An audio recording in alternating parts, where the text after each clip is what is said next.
ہیں۔ اس نے کہا وہ ہے کہاں، یہ محمد ہے کہاں؟ تو اس نے جواب دیا وہ مکہ میں بی بی آمینہ کے گھر پیدا ہوا ہے۔ یہ اتنا سننا تھا، ابھی اسی میں حیرت زدہ تھے وہ لوگ کہ جو گونگی لنگڑی لولی بیٹی تھی وہ اٹھ کر کے چھت پر آ کر کھڑی ہو گئی۔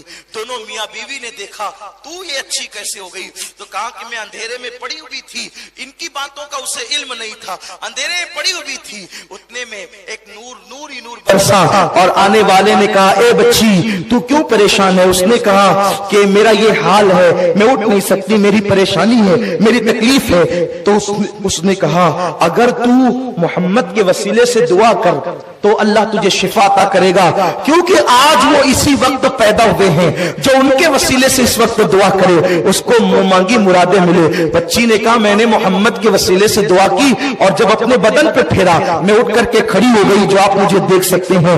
وہ اپنی بیوی کو لے کر، اپنی بچی کو لے کر مکے کی طرف روانہ ہو گئے۔ ابھی حضور نے اعلان نبوت نہیں کیا ہے، حضور کی ولادت ہی ہوئی ہے، جشن آمد رسول ہی ہوئی ہے، آقا کی آمد ہی ہوئی ہے، میلاد النبی ہی ہوئی ہے۔ یارو اگر یہ بات نعمت الکبریٰ میں نہ لکھی ہو ہم آپ کو غلامی لکھ سکتے ہیں، لیکن کتاب بتانا اپنا کام ہے۔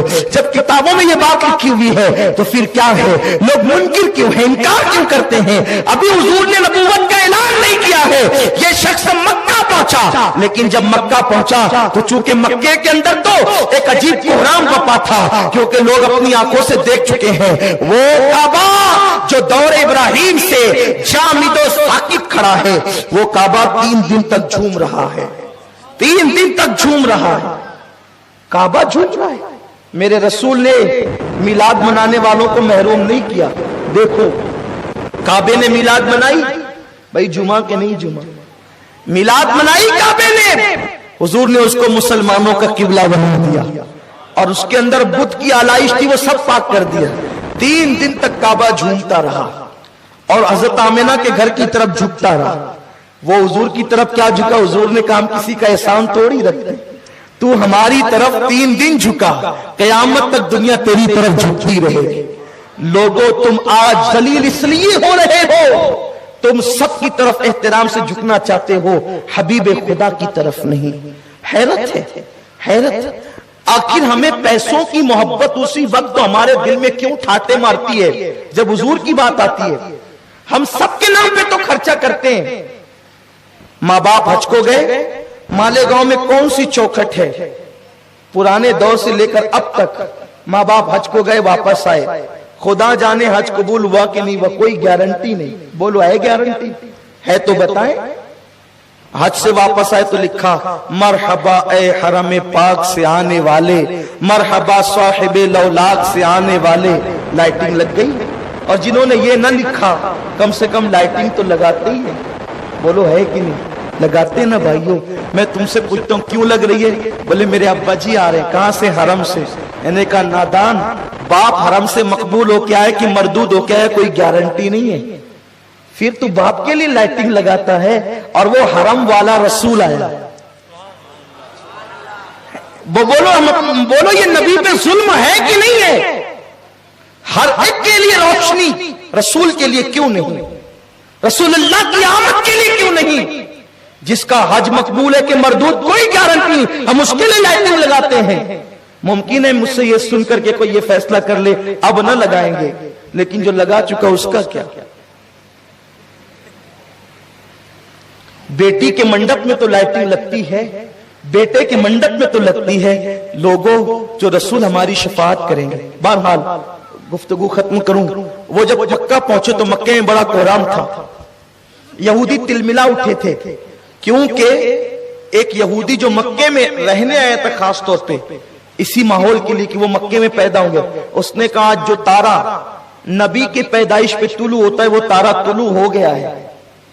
دیکھا میلاد کتنی اہم ہوتی ہے، تارے بھی ہر دن ایک ایک طلوع نہیں ہوتے، کچھ تارے وہ ہیں جو نبی کی آمد پر طلوع ہوتے ہیں۔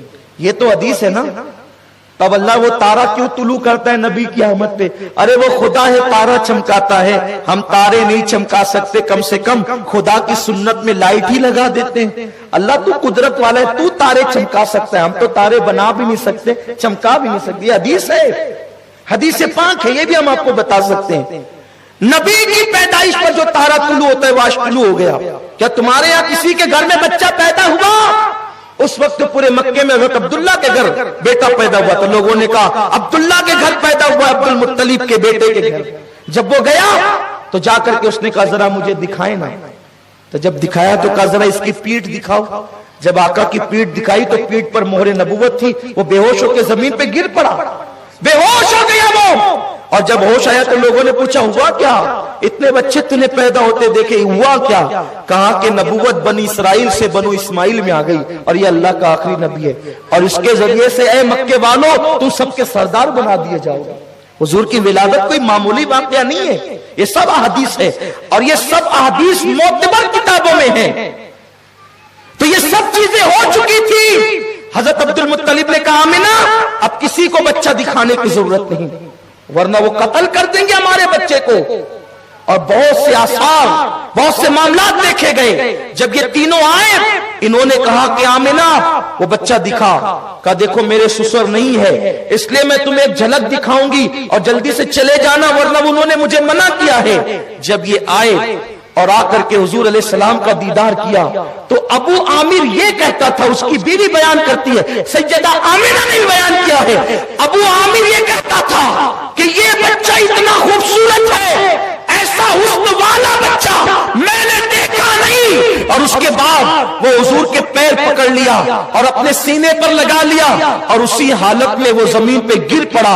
اور جب زمین پہ گرا ہے تو پھر اس کو ہوش نہیں آیا, اسی حالت میں کفس عنصری سے اس کی روح پرواز کر گئی. یہ حضور کی میلاد ہے, لوگوں نے جان دی ہے. لوگوں اللہ توفیق دے تو اللہ کو راضی کرنے کے لیے اپنے گھروں پر ہرے ہرے جھنڈے, اسلامی جھنڈے اپنے گھروں پر لگائیں, اور 12 دن تک کم سے کم ایک بلب لگا دیں تاکہ پتا چلے کہ آپ مصطفیٰ جان رحمت کے غلام ہو. اور میلاد النبی صلی اللہ علیہ وسلم منائیں, جلوس میں شرکت کریں, ساری چیزیں کریں, آوارہ گردی نہ کریں, خرافات سے بچیں, اور اپنے اوپر لازم کر لیں. 2 دن تو گزر گئے, تیسری شب آ گئی. روزانہ کم سے کم 1000 مرتبہ آقا پر درود پڑھیں 12 دنوں تک. شرمائے نہیں, ہاتھ میں وہ بٹن والی تسبیح رکھ لیں یا تسبیح رکھیں, کوئی شرمانے کی بات نہیں, پڑھتے رہیں, اس لیے کہ یہ وہ دن ہے سوئے ہوئے مقدر بیدار ہوں گے.